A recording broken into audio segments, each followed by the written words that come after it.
Shalom, shalom. Told you. Coming right back. Hallelujah. I am Yosef Mikael Yasharel. You know what I forgot to do? I forgot to close out my videos with Matthew chapter 6, verse 33.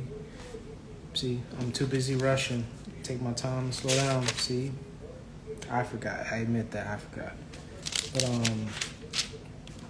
But, the previous two videos, the short videos, I talked about Apostle Paul, or Shaul. Not only did he keep the Torah, but he kept the Shabbat. What else did he keep? He kept the feast days. You don't have to believe me, but he did. Can you prove it, Joseph? Yeah, of course. Paul. Yes. People who twist his words. They use Paul like a trap card. Oh, well, the Messiah said this, but Paul said this. Yeah, he followed Torah. I mean, he followed the Messiah. He kept the feast days. He followed tradition. The tradition of Yahuwah, not the tradition of men. Let's read it. Acts chapter 20, verse 6. Let's read it.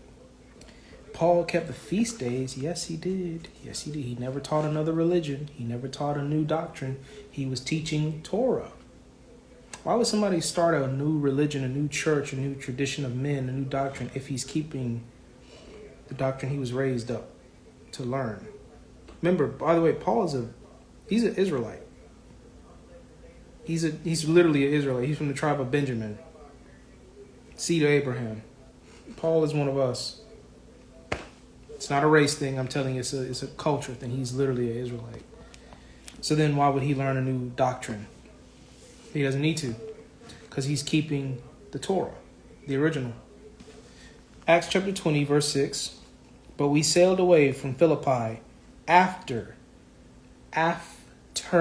the days of unleavened bread, and in 5 days joined them at Troas, where we stayed 7 days. If anybody knows, watching this video, that unleavened bread is how many days? 7 days. But instead of harping too much, we're going to get some precepts. Let's go to Acts chapter 16, verse 8. Acts chapter 16, verse 8, and it says, so, passing by, and forgive me for pronouncing these locations a little differently. Y'all going to have to bear with me. Do not judge me. So, passing by Mysia, they came down to Troas. We just read that in the previous chapter, Acts chapter 20, verse 6. They were going to where? Troas. Let's go back to Acts chapter 20, but it's Acts chapter 20, this time verse 16. Verse 16, and it says, for Paul had decided to sail past Ephesus so that he would not have to spend time in Asia, for he was hurrying to be at Jerusalem, if possible, on the day of Pentecost. If you know what Pentecost is, what is that? That's Shavuot. Shavuot. That's Leviticus 23. So is also unleavened bread is Leviticus, all of it. I'm not even going to give you a section of it. No, you read all of that chapter. All of it. Literally, Leviticus chapter 23, read all of it. It tells you the feast days in order that you're supposed to keep them in. Unleavened bread and Shavuot. So it's telling you, Paul was in a hurry to get back to Jerusalem so he can keep Pentecost, which is Shavuot. All right, so now we have Acts chapter 16. Go back to Acts chapter 16, verse 10. Acts chapter 16, verse 10, and it says, now after he had seen the vision, immediately we sought to go to Macedonia, concluding that Yahuwah had called us to preach the gospel to them. Okay? And then that's it. That's all of the precepts. But hallelujah, now you see what? Paul kept the feast days. Not only did he keep unleavened bread, but he was also in a hurry to get to Jerusalem to do what? Keep the feast of Shavuot. You may call it as Pentecost. So not only is Paul keeping the Shabbat, but he's also keeping the feast. Let's just get some correction on Paul, please. Let's just put some respect on the name. The brother, come on. You don't have to twist his letters. You don't have to twist him up and say, oh, he created Christianity. No, he did not. He did not. He kept Torah. And we're going to get into more of those, actually. I got a whole list. I'm not joking. I literally actually have a whole list of things, precepts, showing and proving he did not create a new doctrine. He never created a new religion. It was all Torah. And if you understood Torah, you don't have to twist his words to your own destruction because you're unstable and untaught.